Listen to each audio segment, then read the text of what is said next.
Patricia Rose Duignan. Been in the business since 1976. Worked on Star Wars, the original. We were all golden. Battlestar Galactica followed that, and I moved up north and worked at ILM for the last like 25 years. And then worked for all the competitors. Tippett Studio, Rhythm and Hughes, God bless them. God rest their soul. I love that. Did you see that video on YouTube about the problem with effects? I did. It's really powerful. Jeff Oaken was quoted, Craig Barron was quoted. But I have been so fortunate in that I have worked with the most brilliant people on earth. And that, I think, is something I'm so grateful for. And then the VES, do you remember Tom Atkin? He kind of, it was his idea to start the VES. Mm-hmm. And he came to me, I was at Rhythm and Hughes at the time, mid-90s, you know, and he asked John Hughes to be on the stationery. How quaint is that? Stationery, like real stationery. And John refused, but that's when I joined. So I became member number 332. Very nice. I'm going to ask you just a couple questions. Yeah. So tonight here at the VES Honors 2022, we have just named you a VES Lifetime Member. Tell me what that feels like. What does that mean to you?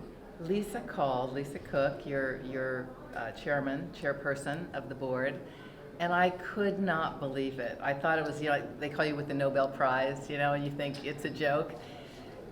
And I knew it was because she and some of my friends on the board must have decided that I'm worthy. I am so honored. I am so surprised because I just feel like I was so lucky. I mean, working on Star Wars, and then You're Golden, and then Battlestar Galactica, and then, you know, and on and on and on. And I just feel like I have been so fortunate because I think it's because I'm fun. I think that's why I got the award. I'm fun. And because my hair looks so good. Did you see Light and Magic?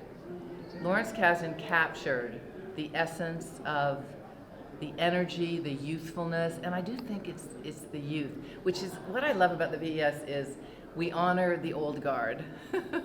And now I guess that's me, and I'm so grateful.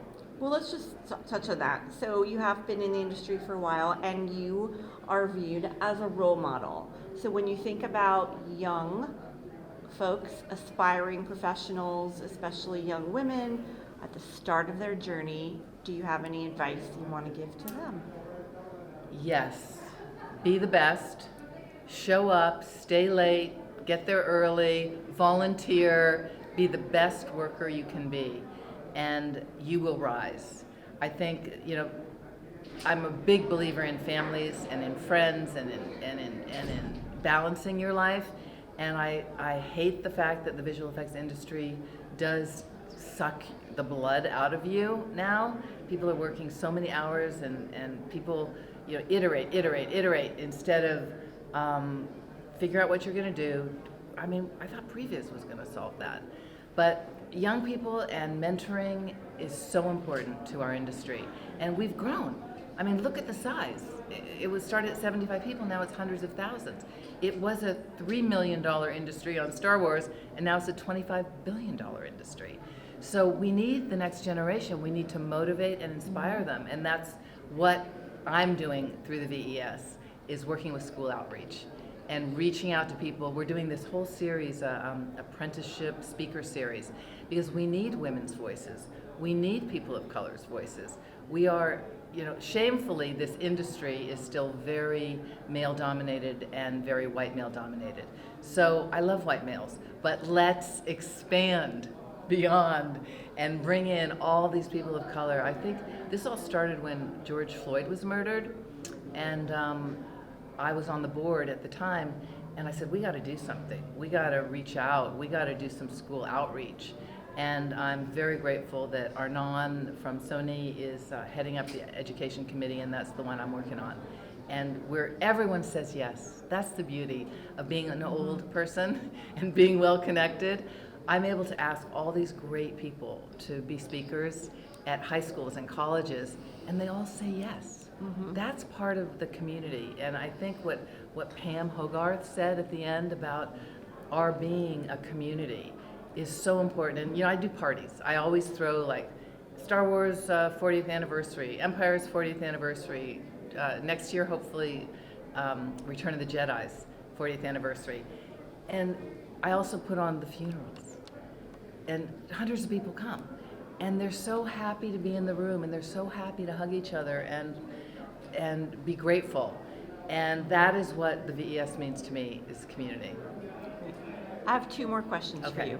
One, there's a lot of conversation, and you touched on it, about how do you make an industry family friendly for Right. working parents. There's a lot of conversation about women not able to return to the workforce because of the cost or lack of Right. access to childcare. Right. You have a claim to something that you're very proud Yes. of that you did at ILM. Yes. Can you just talk about that for a minute? What Thank you. What you did in that Thank space? you, Naomi. So I stood in front of the company. I was massively pregnant, maybe 8 months. I had a 3-year-old on one hand, a 4-year-old on the other. And I said to the assembled Lucasfilm, I want to have your babies. And after everybody stopped laughing, I said, we need a daycare here. We need a daycare. And luckily at the time, Doug Norby was the president, and he'd come from Fairchild, which had a daycare. And do you know that people will not leave their job for an additional 25% increase in salary if their children are happily ensconced in a daycare center? So even though nobody signed up that day, I signed up, and I had my 2 existing children and then my 3rd. Within a month, the daycare was full, and it has been offering a wait list for the last 45 years. And so many people, like Lynn Brennan, current president of Lucasfilm, said, oh my God, thank you so much. You know, people really, you know, working parents, we have got to make this a more friendly industry. I'm a big fan of job sharing. Why don't we, if it's a 16-hour job, why don't we hire 2 people to do 8-hour jobs so they can go home and be with their family, or go home and be with their friends, or go home and paint?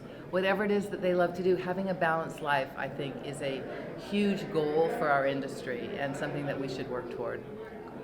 Last question. So, You mentioned you've had a very big year, and you had a very fun story to tell about being a cover woman. I'm a cover girl. This magazine, it's a rag from the Berkeley Hills. It's a real estate rag. But I called the publisher after seeing month after month of the homeliest people on the cover. And I said, you know, homely Berkeley people, just Birkenstocks, you know, like no makeup, just gross. So I said, we are a group of 4 women living together. We never have a dirty dish in the sink. We try to outdo each other with cooking. So every meal is a joy.